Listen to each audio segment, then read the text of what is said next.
Hello, and welcome to episode 44 of the West Aurora 129 podcast. I'm Superintendent Dr. Michael Smith, and today we will continue to explore leadership in our buildings and chat with two more of our elementary building principals who are working to shape positive and engaging learning environments for some of our youngest learners. Today, we begin with McCleery Elementary School, built in 1957 and named after Wayne E. McCleery, who served as superintendent starting in 1950. During his tenure, he led significant expansion efforts, including the construction of a new West Aurora high school. Continuing his visionary spirit, I am pleased to introduce Mr. Daniel Ulrich, principal of McCleery Elementary. Welcome, Daniel. Thank you for having me. It's a pleasure to be here. Next, we turn to Fearn Elementary School, which opened in 2001 and honors Harold G. Fearn, who succeeded McCleery after his sudden passing in 1953. Under Fearn's 18 years of leadership, 8 new schools were built, including McCleery, shaping much of our district's modern landscape. Building on that strong foundation, I am delighted to welcome Dr. Katy Schafermeyer, principal of Fearn Elementary. Welcome, Katy. Thank you for having me today. Well, let's get things going. And Daniel, I'll start with you. You've spoken about fostering a school culture where everyone, from teachers to parents and students, feel excited to walk through McCleery's doors. You also bring a background in teaching mathematics and technology literacy, even serving as a math interventionist to bridge gaps for 7th graders. That's quite a range of experience. Could you share how these past roles have shaped your approach to leading McCleery Elementary? So it's really a reflective opportunity for me as I think about all my past experiences, and it comes back to the ability to make connections with kids. No matter what role I've been in, whether it's working at an elementary level with technology literacy, working in math, working as an interventionist, all of the ways for students to have success and where I've seen students have success comes after making connections with kids and building those relationships with the students, with my colleagues, and then bringing that over to when I came over to West Aurora and became an assistant principal at Goodwin and now at McCleery. Sure. We're in the human business, huh? We sure are. How about it? And thank you for that reminder. Whether you're speaking or working with the little ones or adults, there are relational skills that we need to build upon. Now, Katy, looking at your experience, you've had more than 20 years of building leadership, experiencing leadership both in Wheaton, Yorkville, and Oswego after starting out as a 5th grade teacher. You also hold a doctorate in curriculum and instruction. Now, that would equal a wealth of experience in the educational field, and that has to serve you well as principal of Fearn Elementary. How have your various leadership roles and your time in the classroom influenced the way you've tried to lead Fearn? Well, I think that all of that experience, and thanks for the reminder about the number of years. I didn't say anything. I just said it's a wealth of knowledge. How about still that? Still feeling like I'm fresh in the field. That's right. So I think that the teaching experience, without a doubt, has provided with that firsthand insight about how teachers feel and how they approach their day, the challenges that they face in their classrooms, the wins that they experience throughout their day. So that perspective has been very valuable for me as I've continued in leadership roles. And it grounds my leadership decisions. I feel my ability to put myself in the shoes of our teaching staff. It ensures that I can come from a lens of supporting them, and not just the staff, but also the students in meaningful ways. So I think that the linchpin for leadership is to listen to teachers, to listen to students, to really prioritize what their needs are. Every child and every teacher is unique, and so to try to parse out what their needs are through listening. And I think that that's really the joy of our job too. That's what's fun, is to learn so much about people, similar to what Daniel was saying, right? The relationships that you form through listening, I think is the most important thing in our leadership. And I think that's how we thrive, right? Is to ensure that everyone feels that they belong, that they connect. 100%. And it goes a long way as you're building those relationships if the folks that you're working with know that you've taken time to see the world through their eyes. And that can only happen if we stop and actually listen to what they have to tell us. Yes. So I appreciate you highlighting that as part of the lessons that you've learned in leadership along the way. Now, I would be remiss if I were to assume, or if anyone was to assume, that the principalship is one dynamic or one layer or isn't multifaceted. I can only imagine all of the responsibilities that the two of you juggle. And I can honestly imagine, because I remember doing it as a principal, you lead staff, you're engaging families, and of course you keep the school day running smoothly. Could each of you walk through your approach to managing the day-to-day in your building? Katie, if you want to start us off. Sure. It is certainly, I think, must be one of the most complex jobs out there, right? Has to be. Not just because the two of you are saying that. No, I mean, there must be some, yeah. I think that it takes a really special person. And when I say that, I think about our team of elementary school principals, and I think about the commonalities that we all have, you know, when we get together as a group of 10 elementary school principals, and we really see that we juggle a lot and we bring a lot of creativity to the table, a lot of, you know, outside the box thinking. But I think that managing the day-to-day operations, you know, when my feet are on the ground at the building, I think it really is about being visible and being engaged with kids. I mean, that's the joy of the work. You know, even in this really cold weather that we're experiencing right now, to be out at arrival when parents and students are starting their day with us, to be out there bundled up, saying good morning, opening doors for students, and to know that that really helps ground us in our decision making. It helps us when we are out there among our students and staff that this is why we're making the decisions that we're making. And again, I think that the key is the support. That's our job, is to support all the many different players that are with us throughout the day. So that visible presence, I think, is how we manage our day-to-day. Lunch duty, recess duty, covering classrooms so that teachers can attend important meetings for students. That's what keeps us grounded, and I think helps us make the right decisions. That's good. Daniel, what do you think? Yeah, I mean, echoing a lot of what Dr. Schafermeyer said, you know, when she talked about morning arrival, starting the day, often we have our music going first thing in the morning and welcoming our kids in and just really setting the tone for coming into the building with excitement. But it really is a team approach. It's not just me, it's not just my AP, but it is the McCleery staff, that everybody is going towards the same thing and wanting to work towards the same thing and having that common goal. And it's to do what's best for kids. I think that's the joy of it. I mean, over my 8 years, it's evident that everybody wants to see our kids succeed. But the kids are the fun part. They going into the classroom, seeing them doing the learning, engaging, having one-on-one conversations with them. That's why we do it. But it really is a team approach to make everything run so smooth, from our building engineer to our parapros to our teachers. We all work together to achieve what we want for our kids. Sure. And I think I would expand on that and also just bring it into focus a little bit more. I think our job is to become, you know, to be flexible, to be responsive, and to really clear the path so that teachers can do the work of teaching. Sure. And I think that's certainly what we want, is for students to be in classrooms where they're experiencing quality instruction so that they can grow and learn. And I think in many ways our day-to-day tasks are about, again, clearing the path of any challenges that interfere with that. So making it easy for them. Yeah. Sure. There are many hats a principal will put on: greeter, teacher, collaborator, encourager, nurse. You both highlighted just the simple act of saying good morning could set a student's day on the right track to clear that path versus being a challenge that rises later in the day based on something that the child might be processing, right? So it's setting the standard for the day and setting them up for success. And you also, both of you mentioned just being present. I used to call that intentional wandering. You'd be amazed at the things that you're able to address as you just are present and you're visible in the school community with which you work. And then two, it makes you available for the teachers. Those little questions allows them to refocus because you were there for them. So I appreciate the fact that both of you highlighted that. Now, both of your schools, different communities, but still within District 129, which is something that makes our school district so special. They're both warm, they're welcoming atmospheres where students feel excited to learn. How do you intentionally maintain and grow that school culture so that it remains central to what you do daily?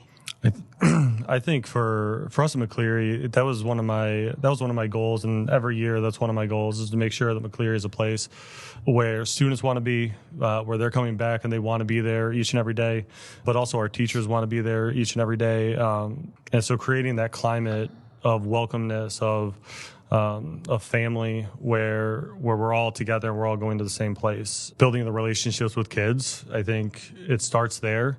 And it's those relationships that allow us to really establish our culture and continue to evolve our culture where our students are provided opportunities, our teachers are providing those opportunities for students to engage and to be challenged and to use some of their background knowledge to then continue to grow upon that. Again, I talked about it at the very beginning. It starts with the relationships, and we have to have those relationships from teachers to students, from students to students, from all of our staff with our students and our families. It starts there, making sure that everybody knows that they have a place at McCleery and that's a safe place. And then that allows us to really provide the great opportunities that all of our teachers are providing for our kids to engage in learning. What do you think, Katie? Yeah, I echo a lot of those themes. I think that by creating a sense of belonging for our students is what opens the door for learning for them.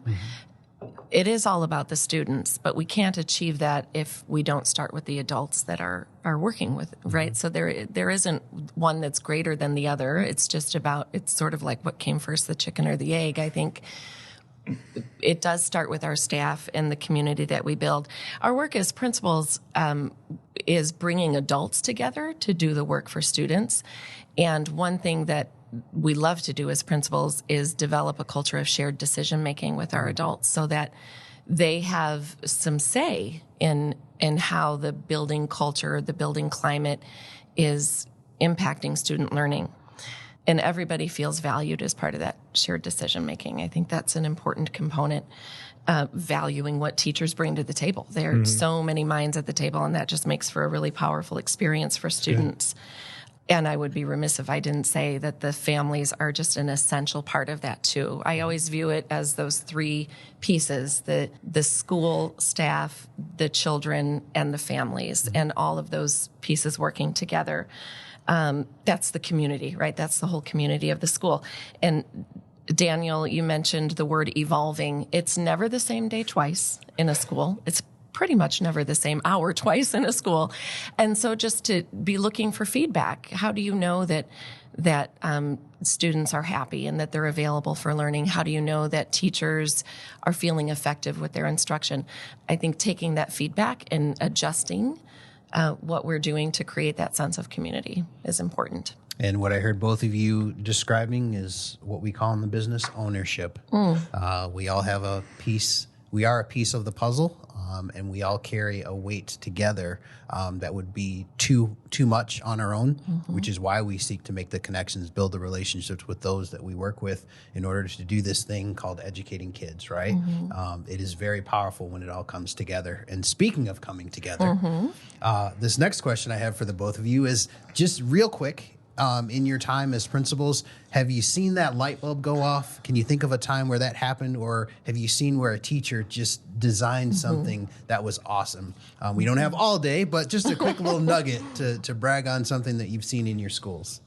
I think the one thing that I'm really proud of is how we continue to evolve and provide those opportunities for our kids through and engaging them in learning, and really using our questioning to get students to understand and help them take some ownership of their own learning, and going in and seeing a classroom where students are asking kids other questions or teachers are engaging the whole class in dialogue and making sure that everybody has a voice at the table. And so teachers were following the questioning technique. So the whole school lit up, right? It was quite a time over there. I hear you. I hear you. It is it's fun to be a part of it. It's fun to witness. Cool. So yeah, that's cool. Katie, what do you think? What's going on over at Fearn? What is something that was neat? Yeah, I mean, there is no greater joy than just seeing kids grow. And watching our youngest learners, right, from kindergarten and first grade, something happens when they come back from winter break in January. There's just a tangible change in their communication, in the way that they move throughout the building, the confidence that they have. Sure. That, that time from August to December has really settled in, and then they go home for a couple of weeks and they come back to a familiar place, a place where they feel safe and confident and they know their stuff. Sure. Recently, I had a student, and this kind of highlights every child learns and communicates differently. Every student is different. They're, as the saying goes, they're unique, just like everybody else. And a student who was not using words to communicate, just really their kindergarten and half of their first grade year, they were not expressing themselves verbally, and came back from winter break and was talking to their peers. Love it. And was talking to the adults in the building. Not super outgoing, not gregarious and outspoken, but just sharing stories. And the student asked her teacher to come talk to me and came to my office and shared a picture that I told her I would hang on my door, and I did. And she comes by my office and sees it on my door, and she's speaking now. And I think that just has, it says so much about her perseverance, about the teacher's, skill, and just not one teacher, but all of the teachers who've created this environment where that child can learn and grow. And I love those nuggets, both globally and uniquely, that we all carry, because that's what adds fuel to our engine that keeps us going in terms of what it is that we do. But the reality is, it's not sunshine and rainbows all the time. We do have challenges that we face. Is there a specific, whether it's technology, limited resources, is there a challenge that you would highlight that you are working to address from your perspective in the local context of your building, real quick, if you wanted to share? Sure. I think a challenge that we're seeing at Fearn, and I think it's common across public education across the nation, is we're still working on recovering from the disruption that was caused by the pandemic. I don't really love to talk about that because I love to look forward, but I feel like we also can't ignore that there was a significant disruption to student learning and to our work as educators during the pandemic, and that we do things differently now than we did. It was an opportunity to learn about what students needed and how their needs have changed. And I do think that's been a challenge. I think in particular, we know that student attendance has changed since the pandemic, that we see a rise and an increase in student absenteeism. And so that's something that again, the solution for that is building relationships, connecting with families, helping families to know that their child is safe and supported in the school environment, that their child is better off in school during the day than not. And so, I think we just have to lean into that and really use our superpowers to connect with families around that. Very true. Very true. Daniel, what do you think? Yeah, I think Dr. Schafermeyer hit it on the head. Attendance is probably the greatest challenge that we're trying to overcome. Ultimately, we want our kids to be in school. We want them to be learning. We know that it's a safe place for them. We're providing that safe place. And so it's working alongside with families and making sure that they know that we're there, that we can be a resource for them. That it's not just on our families, that we have a number of resources that we could provide, or where we can be an assist, I think is really huge. I think one other piece is how we utilize our resources to then help ensure that our kids are growing. Sure. I think that's another thing that we continue to focus on and make sure that we're addressing student needs to help them grow, not only academically, but also personally, and help them continue to evolve as an individual, and really making sure that we're being intentional with the resources that we do have. Okay. So a couple rapid fire questions. I'm going to challenge you to respond quickly. All right. Because our listeners want to know, what is your quick hit strategy for connecting with parents? Real quick, what's your go-to? Oh gosh, just face-to-face. Face-to-face. Personal. Ooh, I love it. Face-to-face at arrival, dismissal, picking up the phone, calling them. Okay. All right, next rapid fire. If you weren't doing this, What would it be? Well, this is a really funny question for me because I was going through my scrapbook, from my box of things that I had saved from growing up, and I found an inventory. Oh, this isn't rapid fire. I've got a long. I wasn't going to say anything. I'm glad you're self-assessed. I'm going to need a minute. Is this from back in the day? This is funny. This is from back in the day. We pulled out the scrapbook. Let me define rapid fire. I'm just kidding. Go ahead, Katie. Don't always follow the rules, So I found an inventory from my middle school years. I think it was 6th grade. What will you do when you grow up, right? You had to answer a set of questions, and it would turn out, what are your most likely careers? Number 1 was heavy machine operator. Wow. So I see that, right? I see the connection to elementary school principalship. You let me know if you ever engage, and I will steer clear. So and I'm thinking, the opportunity to build things. Yes, that's the connection. There's a connection. I love it. So when there's a new playground coming, I'm going to call you. Right. Yeah, get me in that end loader. I will do it. Awesome. Rapid fire. I'm going to say I like to cook, so I'll say chef. Okay. Nice. All right. That. Very that good. I am very willing to be a taste tester. All right. If you want to try something out. Specifically, though, if we can slow down just a little bit, this year we've been focusing on the concept of ownership within our leadership team, what it looks like, what it feels like, what it sounds like in practice. And from your perspective as building leaders, how do you define ownership and how do you put it into action in your schools? I think ownership, it's owning where we are with our kids. It's owning where we are as a building in terms of our goals, the steps that we've taken as a school improvement team, as a building, and then identifying what our next steps are. Okay. And so it's, sure, here's where we are, but what's the next step that we can take to move forward? And one of the things that we're going to talk about a little bit more in detail next week is going to be how do we provide that ownership opportunity for our kids and things that they can control and day in and day out to help them continue to grow as learners and be successful. That's good. Katie. So I think that when I think about ownership, I think about how what that looks like for me is modeling that and setting an example. Again, I go back to being visible, being engaged, being approachable so that people know that they can come to you, sharing successes, right? Giving people a seat at the table to impact, the direction of our school. I probably model this pretty well, that ownership is not about perfection. It isn't about always getting it right all the time. Again, our work is so complex that we have to be out there and be willing to also say that we're all making these decisions together. How can we do better? Showing up, taking accountability, and just working towards, what's next, right? What's the continuous improvement that we're going for? I think that echoes really having reflective conversations. And so whether that's in staff meetings or in different avenues, but having honest, reflective conversations about the things that we're doing and how we can continue to get better. You mentioned earlier that it starts with the adults. If the adults are having those honest conversations, then we can actually take concrete steps to improve and get better. If we're not able to have and interrogate our personal reality and be authentic, how can we embrace the idea of being better tomorrow than we are today? So I love the fact that the two of you highlighted that aspect of development and leadership.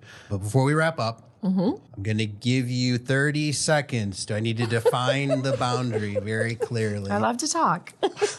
Just if there was a message that you wanted to share with your local school communities, we just want to give you an opportunity, if you were speaking directly to them, what is it that you would want them to know or hear from you? I think McCleery is a super special place. It is a place where our kids love to be. It is a place where our families can connect with our staff, with our can see the learning that takes place, can be engaged with a variety of different activities. It's the parent support that helps us do the work that we need to do. And so for that, I really do appreciate all the efforts that our parents give our kids and the attention that they give our kids to allow us to continue to help them grow and to come alongside and partner with us. And for our kids, they are a joy every day coming in smiling, and it just brightens up your world to be a part of. So for that, I love McCleery. I love being there, and I love every day that I get to come to work. Katie? I would like to just point out the loyalty of our community at Fearn Elementary. And I notice this across the West Aurora School District 129, is that it's a very loyal community. We have families in all of our schools that grew up here and came back to 129 to raise their own families. And I think that is a testimony to the loyalty that families have to the district. And I think if we all just stay together in that sense of loyalty and supporting each other and celebrating our successes and knowing that we're going to face challenges, but if we do it together, we can grow and learn together. And so I think that's what really stands out, and I appreciate that so much about our community. Good. Thank you. Mr. Ulrich, Dr. Schafermeyer, thank you for sharing your perspectives, passion, and journeys that have brought you to your respective schools. It's clear McCleery and Fearn are in good hands, and we're grateful for the work and honesty that you've brought to this conversation and that you bring to your leadership roles. So thank you very much for spending some time with us today. Thank you so much. Thanks for having us. To our listeners, thank you for tuning in. You can subscribe to the West Aurora 129 podcast on Apple Podcasts, YouTube Music, SoundCloud, or the TuneIn Radio app. And stay tuned for next month's episode featuring the principals of Hope D. Wall and the Early Learning Academy. Have a great day.